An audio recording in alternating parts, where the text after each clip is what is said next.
Hello everyone, welcome to my YouTube channel. আজ আমি দেখাবো আপনাদের সিম্পল হেয়ার কেয়ার রুটিন। চলো দেখে নেওয়া যাক। প্রথমে একটা ছোট্ট বাটি নিয়েছি, তার মধ্যে আমি হেয়ার অয়েল নিয়েছি। আপনারা যে কোনো paraben free, sulphate free hair oil নিতে পারেন। তার মধ্যে আমি 1 চামচের মতো নারকেল তেলও নিয়েছি। এটা পিওর না কোকোনাট অয়েল। এটা আমি ভালো করে মিশিয়ে তারপর এটাকে আমি মাইক্রোওভেনে 10 সেকেন্ডের মতো গরম করে নিয়েছি। আপনারা চাইলে ডাবল বয়লারেও গরম করে নিতে পারেন। তারপর এটা আমি ভালো করে অল ওভার স্ক্যাল্পে আমি ভালো করে মাসাজ করে নেব। ঠিক এইভাবেই যত ভালো করে মাসাজ করবেন স্ক্যাল্প স্টিমুলেট হবে অ্যান্ড হেয়ার গ্রোথ প্রমোট হবে।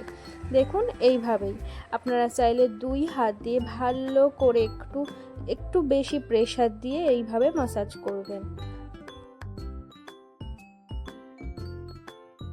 অল ওভার স্ক্যাল্পে ভালো করে অয়েলিং করা হয়ে গেছে, দেখতেই পাচ্ছেন চুলটা ভীষণ শাইনি লাগছে। এইভাবেই চুলের ডগাতেও ভালো করে লাগিয়ে নেবেন। অবশ্যই ইম্পর্টেন্ট যাদের চুল বেশি ফ্রিজি তাদের জন্য। আমার এই অয়েলিং করা কমপ্লিট। এবার আমি বানাবো ফ্ল্যাক্সিড জেল। তার জন্য আমি বাটিতে জল নিয়ে নিয়েছি, 4 চামচের মতো ফ্ল্যাক্সিড দিয়েছি। দিয়ে ভালো করে হাই ফ্লেমে আমি এটাকে বয়েল করব 3-4 মিনিট। আপনারা আপনাদের চুলের লেন্থ অনুযায়ী যতটা জেল লাগবে ততটা বানাবেন। আমার চুলের লেন্থ তো অতটা বড় না, তাই আমি অল্পই বানিয়েছি। দেখুন ফ্ল্যাক্সিড জেল রেডি। এতে কয়েকটা সিডস থাকলেও কোনো প্রবলেম নেই। এরপর আমি যেটুকু তেল বেঁচে গেছিলো সেইটা এর সঙ্গে দিয়ে দেবো। দিয়ে ভালো করে আমি 3-4 মিনিট এটাকে মিক্স করব। দেখুন এইভাবেই আপনারা চাইলে ব্লেন্ডারে ব্লেন্ডও করে নিতে পারেন হালকা করে, বাট আমি হাত দিয়েই করে নিচ্ছি এখন। দেখুন এইভাবে সাদা, যতক্ষণ না দেখবেন একদম সাদা সাদা হয়ে গেছে ততক্ষণ ভালো করে ব্লেন্ড করে নেব। আমার ফ্ল্যাক্সিড জেল রেডি, একদম স্লাইমি হয়ে গেছে, দেখতেই পাচ্ছেন। একটু হয়তো ডিসগাস্ট ফিল হতে পারে, বাট খুবই ভালো এটা চুলের জন্য। আমার কথা শুনে একবার করেই দেখুন। তো আমি এইভাবে নিয়ে গোটা চুলে মানে লাগিয়ে নেবো। এরকম টেনে টেনে আপনারা 2 হাত দিয়ে ভালো করে লাগিয়ে নেবেন, ঠিক যেইভাবে আমি করছি। দেখুন চুলটা কি শাইনি দেখাচ্ছে। এইভাবেই ভালো করে উপর থেকে নিচ পর্যন্ত আমি সবটাতেই লাগিয়ে নেব।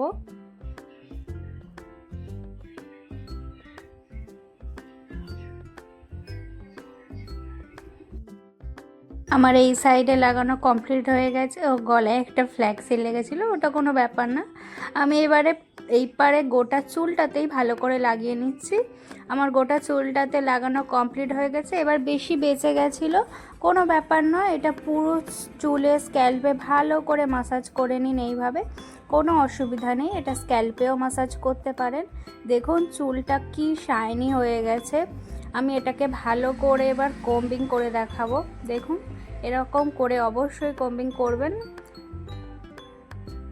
চুলটা ভীষণ স্মুথ হয়ে যাবে। এটা শুধু একদিন নয়, 3 দিন ধরে আপনার চুল স্মুথ থাকবে। একবার করেই দেখুন।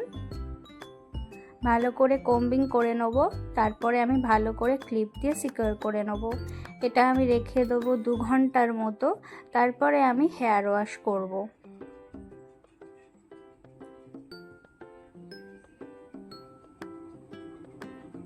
মাঝখানে মা দিয়ে গেছিলো বেদানা, সেটাই বসে বসে খাচ্ছিলাম। আমি এবার হেয়ার ওয়াশ করে নেব। আমি উইশ কেয়ারের এই শ্যাম্পুটা ইউজ করেছি। আপনারা যে কোনো ভালো শ্যাম্পু ইউজ করতে পারেন। জলের সঙ্গে অবশ্যই শ্যাম্পু ডাইলুট করে দেবেন, নাহলে চুল খারাপ হয়ে যাবে। সে যত ভালোই শ্যাম্পু হোক না কেন, অবশ্যই জলের সঙ্গে ডাইলুট করতে ভুলবেন না। দিয়ে আমি ভালো করে 2-3 মিনিট মাসাজ করে শ্যাম্পু করে নেবো আমি। এরপর আমি বিউটি অ্যান্ড প্ল্যানেটের এই কন্ডিশনারটা ইউজ করেছি। দেখুন কন্ডিশনারটা ভীষণ ক্রিমি, আর যেহেতু এতে অনিয়ন আছে তাই চুলকে স্ট্রং বানায়। ভালো করে কন্ডিশনিং করে নিয়ে 2 থেকে 3 মিনিট কি 5 মিনিট ছেড়ে দেবো। এনাফ, 5 মিনিটই এনাফ হয়।